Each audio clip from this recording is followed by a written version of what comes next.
All right, go ahead. Hi, everybody. I'm Cyndi Dale, and I am on Your Superior Self. I'm happy to be here. Hi, Trey. Cyndi, thank you so much for joining. This is going to be an amazing time. I can tell you that already.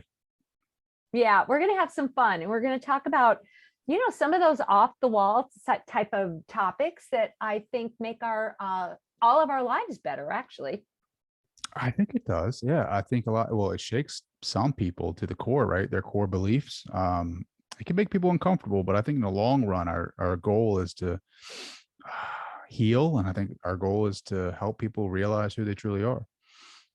Yeah, and I think that we start life that way. I mean, I remember being one of those kids that was real aware. I could just starting with some of the odd, unusual topic area we might cover. I could hear ghosts. I could see colors coming off of people. I had a sense of who was ill and what might make them well, or if they were going to get well. Not that we all start with that type of openness, but I think we do all start fairly aware and awake. And then life happens, and we think that safety is about fitting in instead of being individuated. Mm. Ooh, talk about that. Like you heard, like, did you realize when you were younger that that was a ghost, or did you just hear voices, or what? How? I mean, I wasn't scared of them. my parents were. So, I didn't think it was unusual, even though I was white, Wonder Bread, Lutheran, living down in mhm. the South in Huntsville, Alabama. I mean, I think for all of us, if our world is a certain way, there's, and we start life as narcissists, we're sort of, we assume everybody else is like us. I still have a memory of waking my parents up one night because we lived in Huntsville, Alabama. My dad worked for NASA, and there was a railroad behind us. And there would be, hobos. That's what we called, the drifters Mhm. of the day, the hobos, and they would wander every so often. And I was sleeping, and I could hear, I don't know what time it was, but the middle of the night, I heard the kitchen door open. I know I did. I heard hobos come in. They chit chatted, they talked. I could hear them make breakfast because I knew what the sizzling of bacon was like. And they chatted again, they left, the door slammed. And my first thought as a kid, I may be 4.5 or 5 years old or so, was my mom's going to be really mad because they didn't do the dishes. And I knew you're supposed to do the dishes when you cooked. So I woke my parents up, and my mother just rolled over and said, "You're just making things up again." My dad got up rather patiently, took me to the kitchen. There's no, dirty dishes there. And he goes, you just have an active imagination. So I I still believed myself more than my parents. I just eventually learned not to talk about certain things with other people. Well, when did it start? Like, I mean, did you ever develop like knowledge from these voices or these entities? Did you ever like growing up? Did it ever stop and then start again? That's a great question. Uh, there was one really interesting evening when I saw a being show up in my dream, but it was what we call a lucid dream. It was really interactive and real. And it gave me this book. I remember the book. It was called The Book of All Knowledge. And I read through it. And the next morning I woke up, and I think I'm still trying to grasp those sentences again. Like you know all of it, and then it slips away, and then Mhm. life becomes the dream. I was really intuitive, really psychic, really intuitive until I was about 12 or 13. And I came from probably, unfortunately, a fairly typical background: alcoholic parents, abuse, lots of trauma. I just didn't like it. I was clear. I told my parents, I'm done. One night, I just said, I'm done. I'm going to die. And of course, they looked at me like I'm like pretty crazy. And I got really sick. I must have lost at least 20 pounds within 2 to 3 days because I was done. That was the level of despondency that I had. And one of the nights, my uncle, who was a surgeon, had come over and looked at me, and nobody knew what to do. And we'll have to put her in the hospital tomorrow or whatever. So that night, I knew that I was on a short leash, and that if I was going to get away, I'd better do it soon, or they would drag me back down into this life. So I just started leaving my body. And I remember perched at the top of the ceiling looking down at this very thin, young girl, and the orange juice that had bubbles of Lysol on it. I mean, I don't know if your mother did that. I'm a different generation. Every time we got sick, we just sprayed the entire house with Lysol. And to this day, I've never drunk orange juice again. And I left. I went out into the great beyond. I never saw light. I didn't get the great white, kind of light greeting me. I had a voice just say, go back. And I said, no, I'm not going back. I'm done. I'm done. And the voice again just said, no, go back. And I said, no. I don't know how long that went on.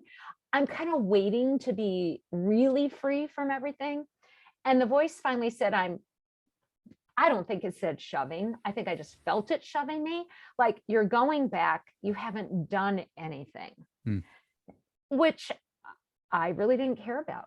I was so mad. I wonder how many of us get that sort of spiritual anger. Like, this world isn't quite right. I haven't been treated well. I'm not getting what I need. So I'm just going to punish who? The world, right? God. And so I shut down my gifts. I just shut them down. I wouldn't look at anything. I wouldn't hear anything. And I became whatever the list is, that's in the insurance company's paperwork now, but codependent, didn't become an alcoholic. So I spared myself that one. Bulimic, anorexic, this, that, and the other thing. And my gifts it was horrible not to have my gifts. And I believe everybody has intuitive gifts. Maybe we're just more tuned out rather than tuned in. But I did start therapy when I was 19 or 20. I wouldn't have survived otherwise. And I had a therapist say, you're not only obsessive compulsive and blah, blah, blah, blah, blah. You're psychic and you need to deal with it. Really? And that A therapist said that? A therapist, a real therapist. Yeah, like a paid, right?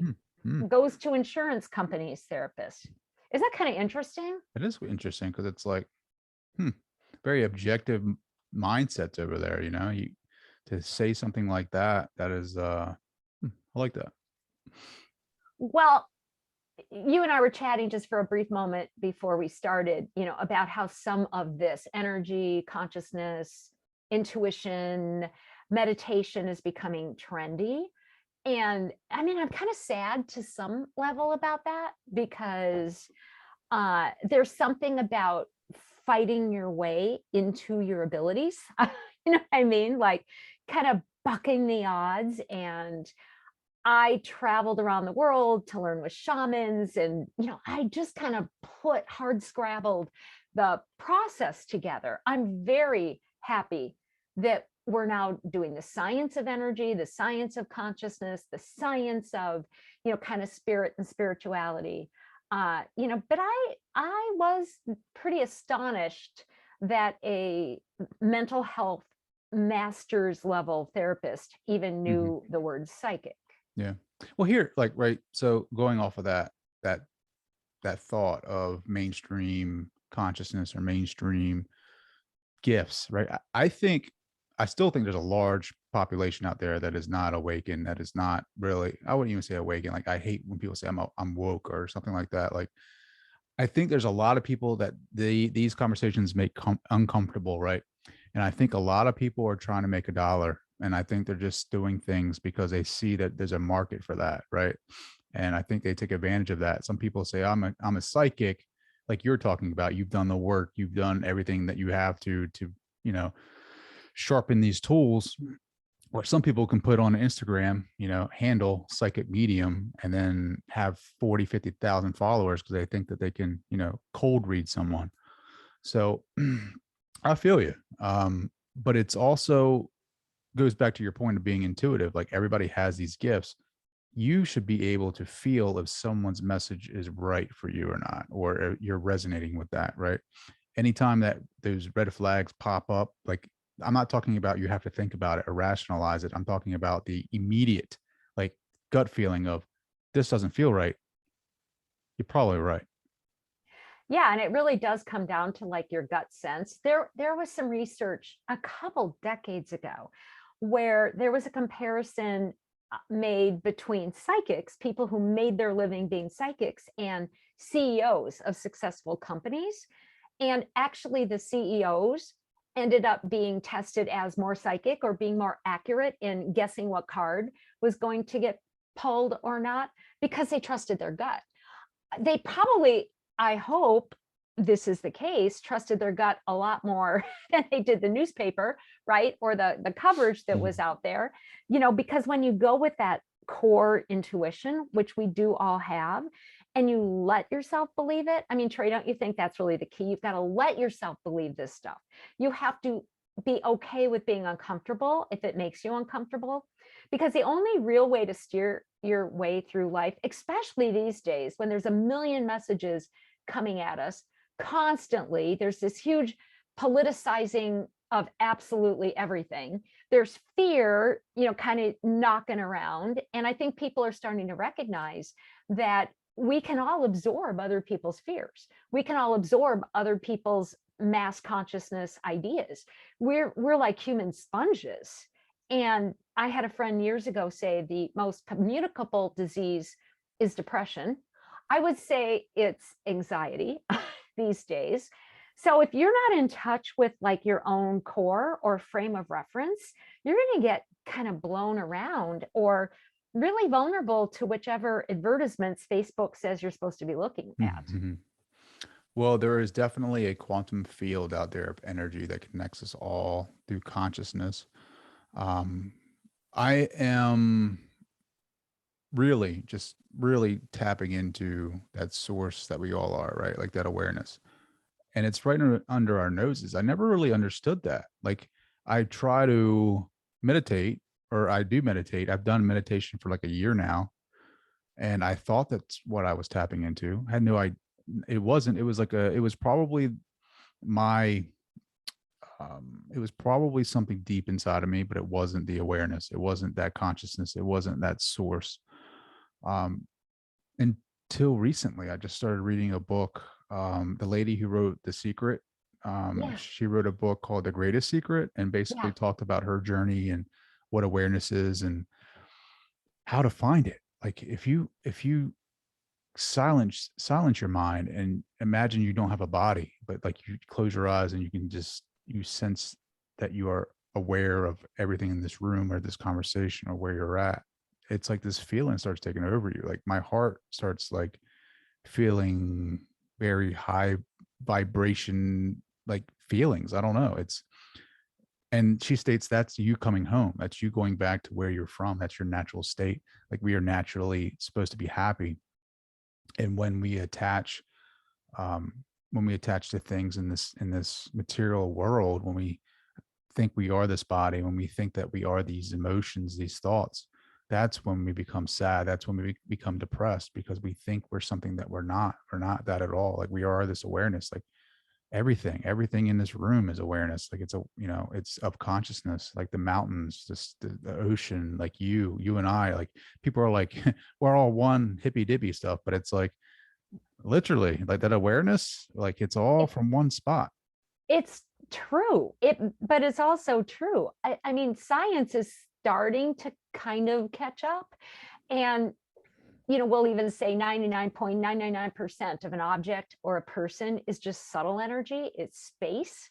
What is physical? Einstein said forever ago, that's just dense energy. It's just energy and it's all interconnected.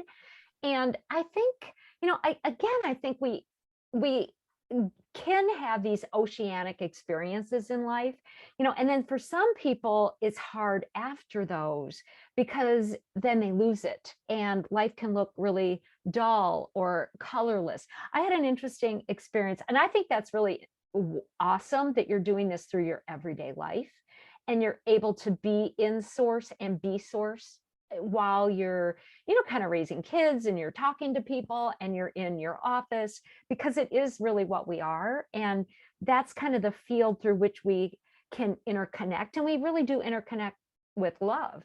I've had a few experiences like that when I was a child. My first magnificent experience like that as an adult was I was actually in Peru. I had led a group down there to work with a shaman, and he gave everybody ayahuasca, the sacred medicine. I didn't take any because I didn't quite trust this shaman. I thought he was kind of drunk, and I wasn't so sure he was going to watch over the people I brought down there. I mean, we're all dressed in white, sitting on stumps out in the middle of a jungle, right? I mean, you see it, and half the people get sick, and there's bugs everywhere.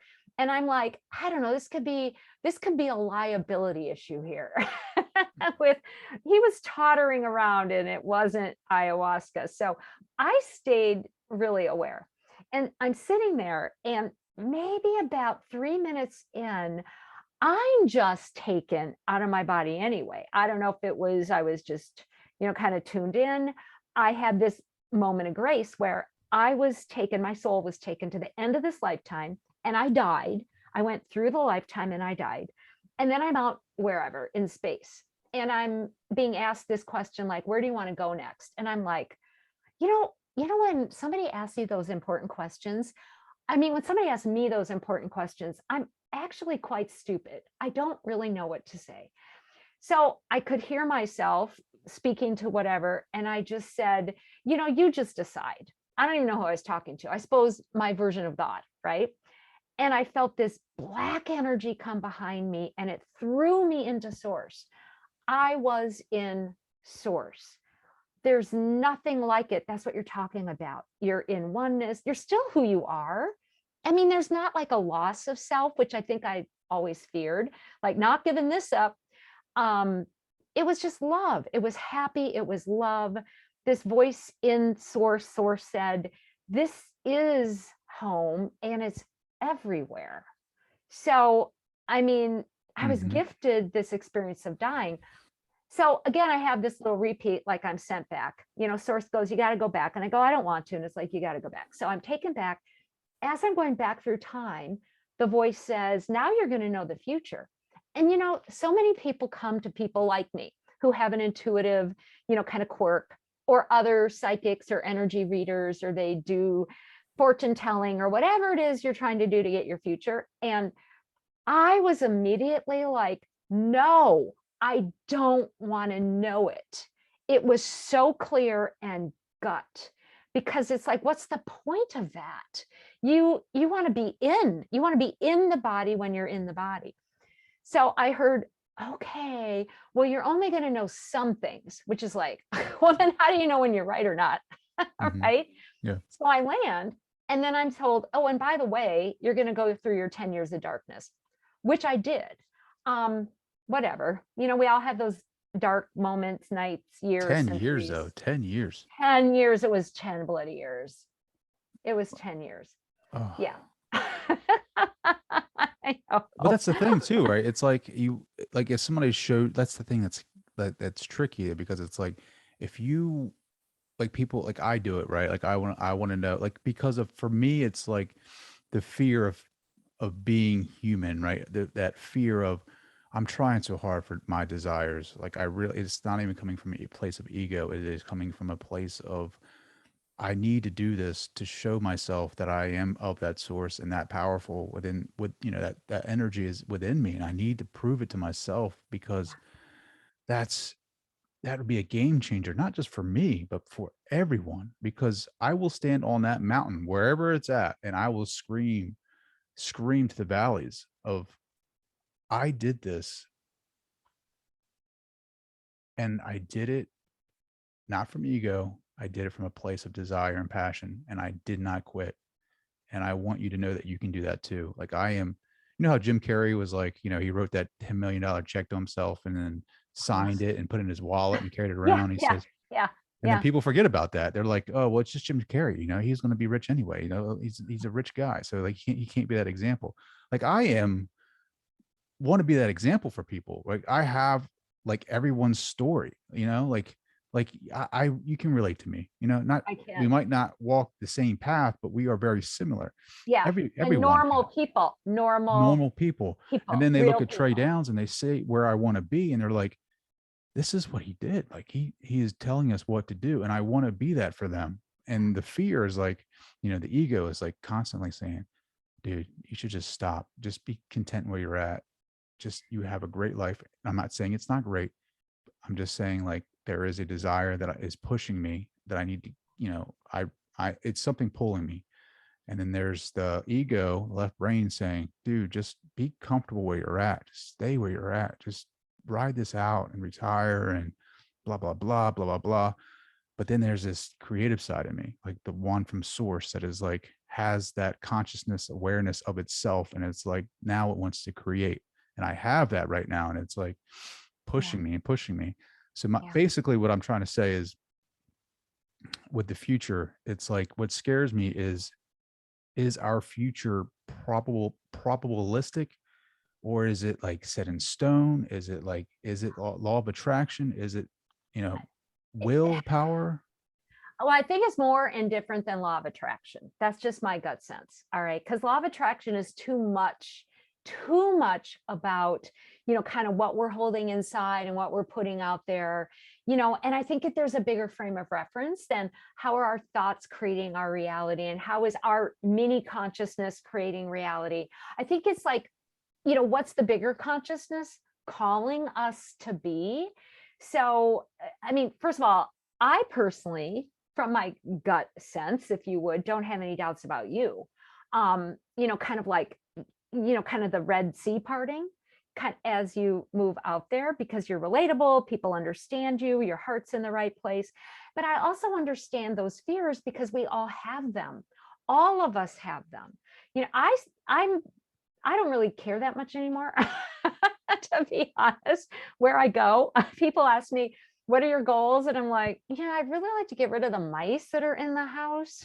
They're like, because I got little mice hotels going on in here. They eat my bread. They live in the little live traps. And, some of my goals are really pretty asinine, to be honest. All right. But the bigger thing, is the future calls us into it. When I talk about the future, because I've kind of become I don't know if I'd say I'm an expert about the future. I don't think anybody can be. But since that experience where I was dumped back into darkness, and said, now you're going to know some of the future, I read a lot about it. I work with it. I have a lot of clients. So I gauge myself, like, when am I accurate? When am I not supposed to tell them something? When am I know I'm wrong? When do I know they're wrong? So my tiny little formula that's not finished, is that most of the future is just, of course, possibilities. And anxiety for many of us is just that we can read all these possibilities.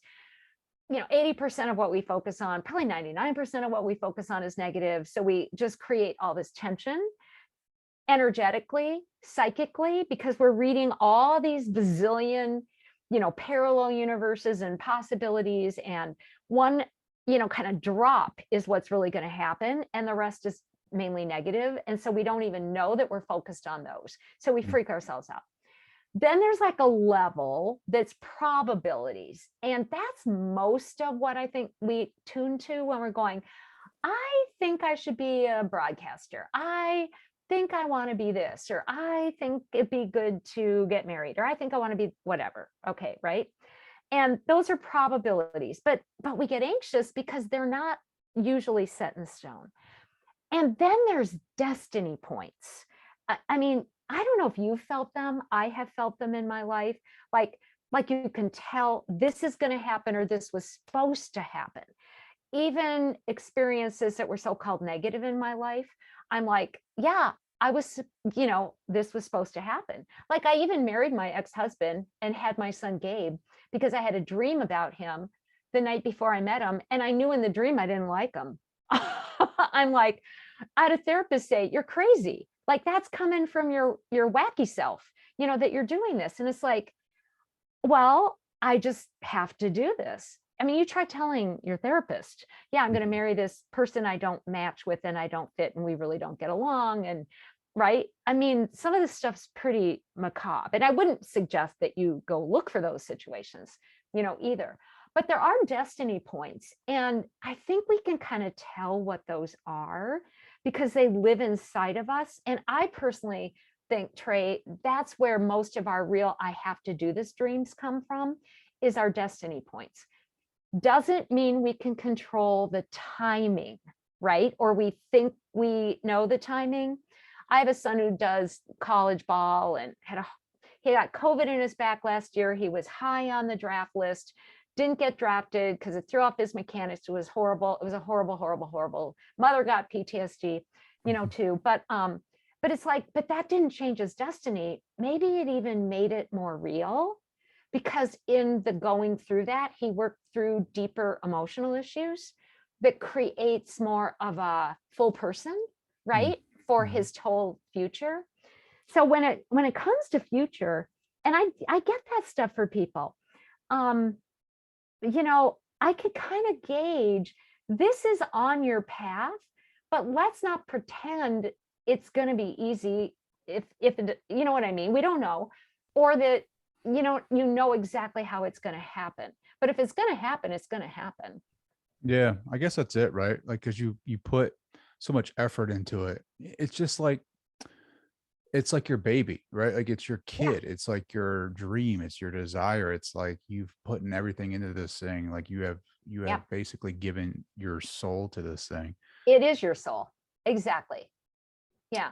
And then it's like, then it's just like, I don't know, but I feel like when it is aligned with what you were talking about, like these destiny points, it's easy going. It's free flowing. It's kind of like things start happening, and you're kind of like, us being here on this level of reality where everything's just so slow, and we have this idea what time is, time and space, and it's a technology, really. It's not even really real, really. And we feel like we're just slowly going through these realities, and it's like you have this thing and you want it, but it's like you're not ready for it yet, right? Like, I mean, I know it's a prep. We're prepping. We're doing prep. Like I had a vision 20 years ago, 25 years ago, that there were these little books, and each of them was about a chakra, and I was the author of them. Now, I have written a lot of books about chakras. I just got the contract for those 8 books. There's 7 chakras. I do 12, blah, blah, blah, right? But I just got the contract for what I dreamed about like a month ago. And I told my publisher, she goes, "Hey, would you want to write these books?" And I wrote her back like, "Yeah, I dreamt about this like 20, 25 years ago, of course." So here I'm, kind of going through the stream and meandering, and there it is. And I'm like so excited because I want to see what they really are. Sometimes we confuse destiny points also with probabilities, because there can be super strong probabilities. And if we believe sometimes, especially negative things, are a destiny point, we may not do our part either. I had a client I worked with several years ago, and he was actually a friend. And Fidel Castro was alive, and he went down to Cuba. He was sponsored to go meet with Fidel Castro to talk about opening Subway stores in Cuba. I mean, I was like, wow, that's a cool thing to go to Cuba to talk about. So he came to talk to me about it. And the picture I saw was an airplane, a chartered airplane that he was going to be flown down there and back in. And I saw the engines going out. And, you don't want to see something like that. You certainly don't want to say that to somebody. But I told him, and I said, look, I hope your business goes well.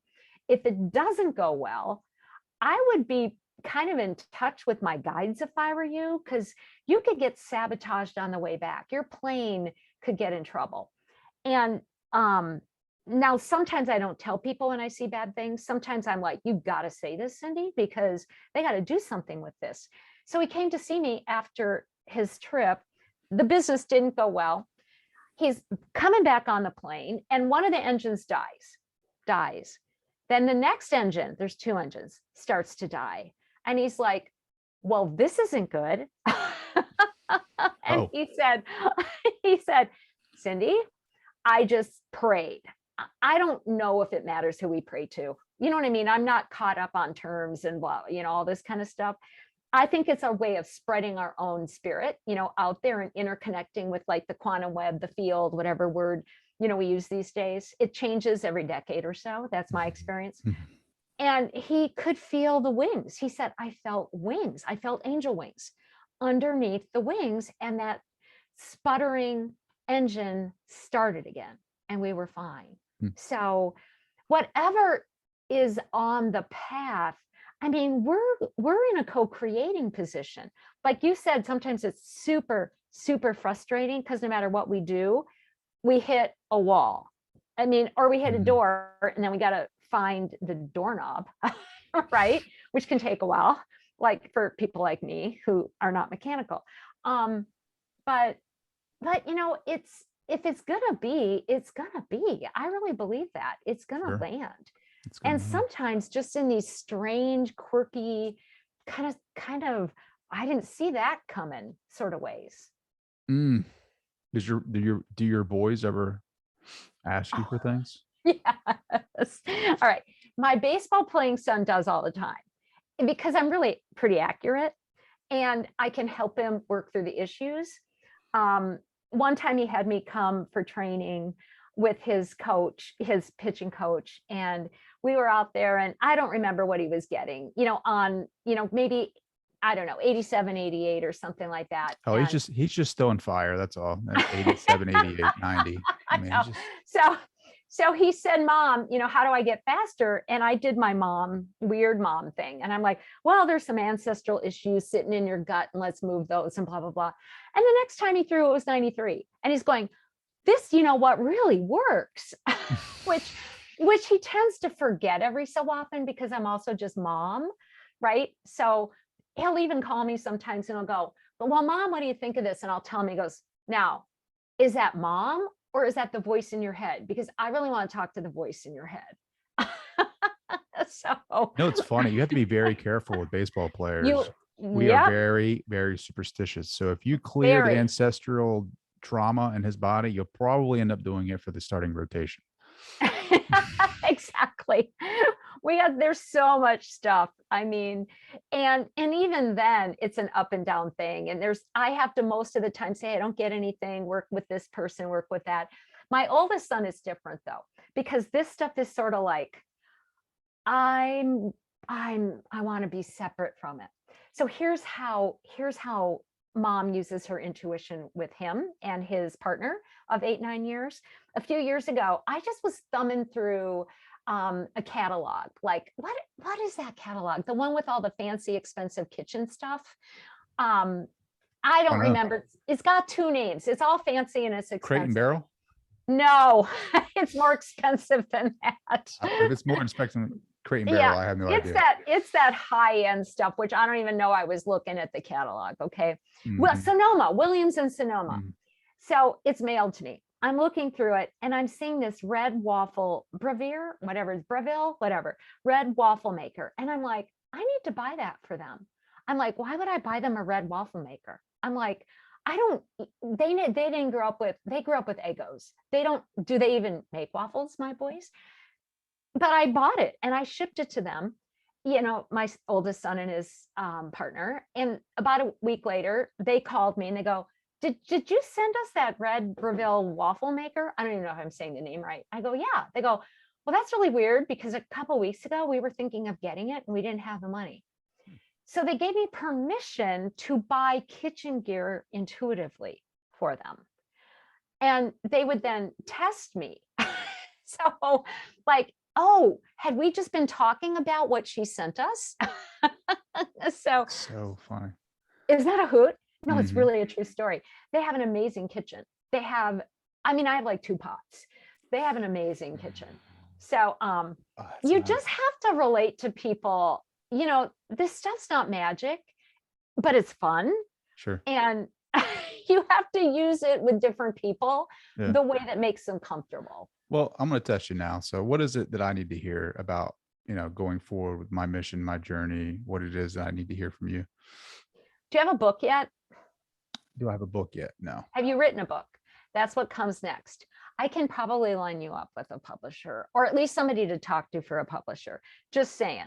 All right. I don't even know. Like, you're the fourth person that has told me that I'm writing a book. I had one lady tell me that I'm writing a trilogy. I've had I don't see a trilogy. Don't worry about a trilogy. they just keep Not telling yet. they keep saying you're gonna write a book. I'm like, I don't know, what am I gonna write a book about?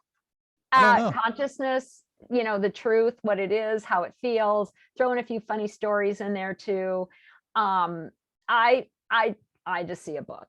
All right, so that's next. It's not that hard. I see yellow energy because I always see colors. I actually put this yellow shirt on because I was hearing Trey needs yellow. So just saying, I do have many different colored shirts. So I have those besides yellow, but yellow has to do with structure, believing in yourself, self-esteem, personal power. It's that book stuff. I think it's like take a risk, on a book. I can send you proposals. I can send you whatever. I've done books. So I can send you what I mean, samples of what to do and how to do it.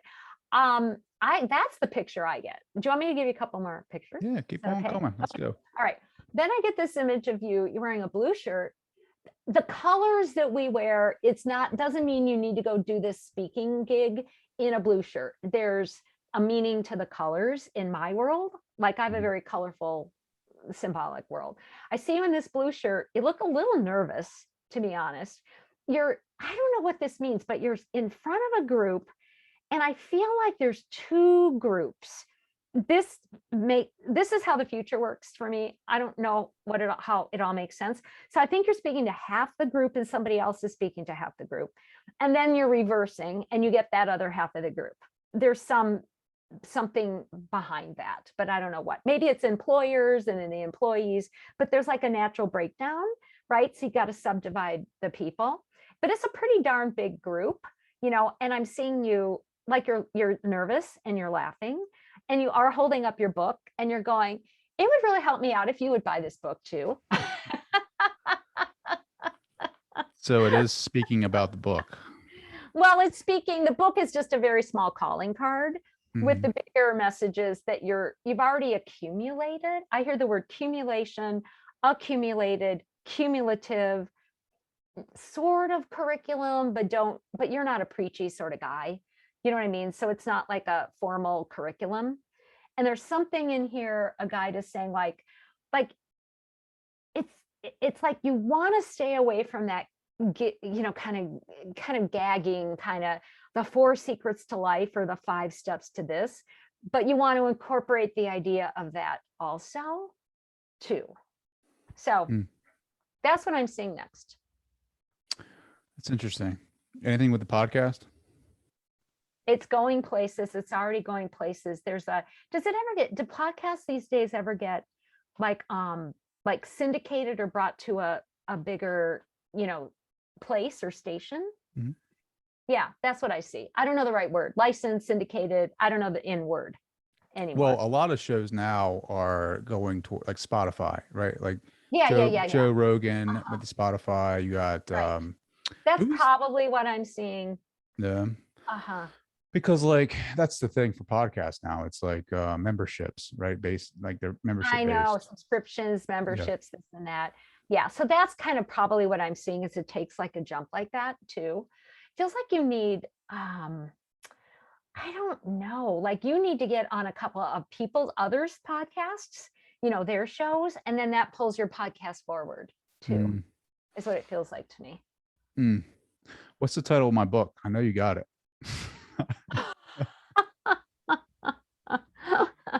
Let me see it. I see you holding up your book, and there's a spin on the word success, but it's also using a blend of the word success and consciousness. You got to coin a phrase. It's coined. It's a phrase that you coin, is what it is.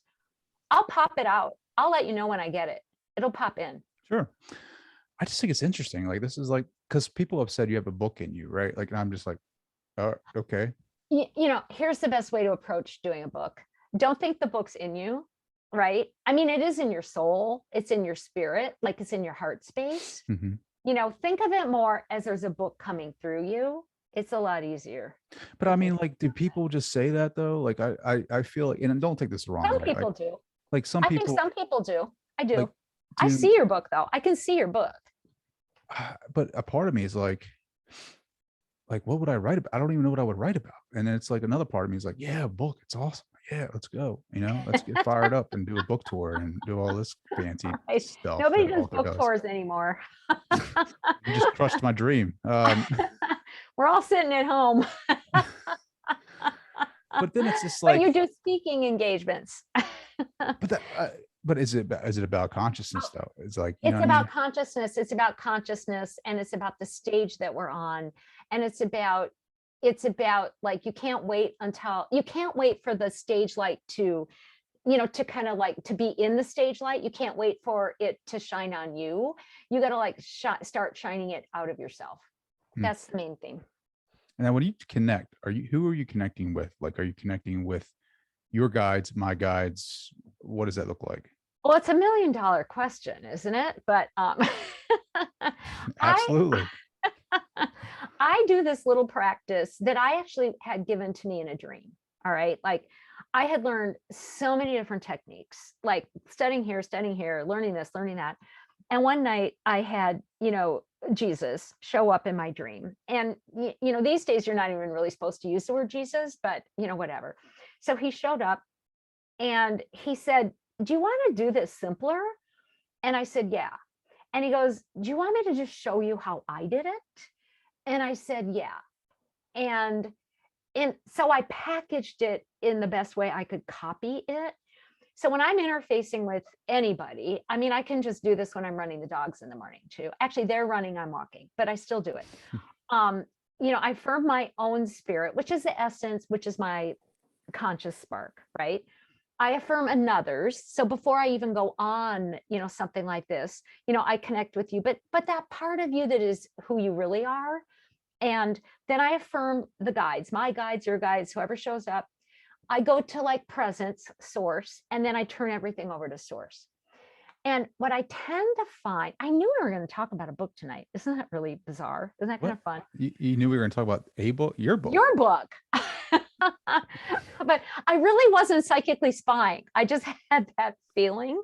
So that's why I was like looking at the books you had back there. And I'm like, are there any of those his? Typically, I believe that I talk to the person's guides because they know you. I don't know you. Sure. They know you. And so that makes it kind of fun too, because the stage, can kind of, the beings on the stage, the people on the stage kind of move around. So it's really, it's really kind of more about that. Do they just tell them to stop being so fearful? Like they like you. I hope. There's a great message, right? Thank you. I hope you like me. Sometimes I get stuff that's really like, okay, good. No, they already like you. They like you. I don't know if you're going to stop being scared like anytime really soon. I don't know if you need to be honest. It's not so much scared. It's doubt. It's like, I'm the type of person that I will will myself to, right? Like I will myself to do so. I will continue to do this. Yeah. That's the yellow energy. I like the yellow energy, that yellow shirt. I love your paintings too in the background. I will do whatever it takes. Like I get up and run too, right? Like, because I know that it's the best way for me to become the most conscious receiving being that I can be. Yeah. Yeah. And it's just the doubt that runs through my mind. That's like, man, but doubt has a hidden side to it. Doubt's not all bad. There's a gem in doubt. And I don't really like the word humility, but there's a good side to the word humility. Like on the other side of doubt, is humility, which is sort of that place of being open and receptive and being able to say, I do doubt my abilities. I'm going to be better at this in 5 years. I'm going to be better at writing a book once I've written the first book, right? Because you will be. So there's an honesty in it and a humility that I think can actually create receptivity too. Sure. And there are structures in writing a book. I used to teach a class a long time ago. I really liked it. Signature styles. And I help people figure out their best style for writing or creating something. Because if you try to do it somebody else's way, it's not going to happen very well. So Yeah, there's people who time everything perfectly and people who have to have the creative muse. And I don't have a creative muse all that often, so I'd never get anything done. So I think it's like finding your style and just doing it too. sure. Some lady said it's going to be written like how I talk. You know what I mean? Like that. Uh-huh. And I kind of do that already with like papers from Yeah. college and stuff. Like Yeah. when I go Yeah. back to school, like I kind of write in the way that I speak, which Yeah. is Do you have okay. anybody interview you? Do you ever like just have somebody in? I tried to help a friend years ago. We were in Iceland, write like a book proposal. And actually we did really well, but then she was too scared to do anything with it. Hmm, And just interviewed her like, okay, so let's just talk about this. Let's just talk. So I just took notes and kind of put things into, kind of, oh, well, so you're saying this could come next, and then you would tell them this, and then there's a whole outline, just like that. I sure. think that would work with you. Well, Cyndi, we're running up on time, but I want you to come back on again. I know you're a busy lady, busy mom. But I would love for you to be able to come back on and chat with us again, have a part two. I would love to do that. That would be terrific. And if you want help pulling the outline out of you, I'm good at that. I mean it. Sure. How can people find you? How can they connect with you? It's super simple. CyndiDale.com, spelled weird, CYNDI Dale.com. Everything's just on my website. Cyndi, I can't thank you enough for coming on the show, wearing yellow, and just giving me that inspiration. Yeah, but I really do mean it. I will help you pull an outline out, like just to help. I will. So you sit with it and, think about that. I'm really good at it and I have fun at it. Wait.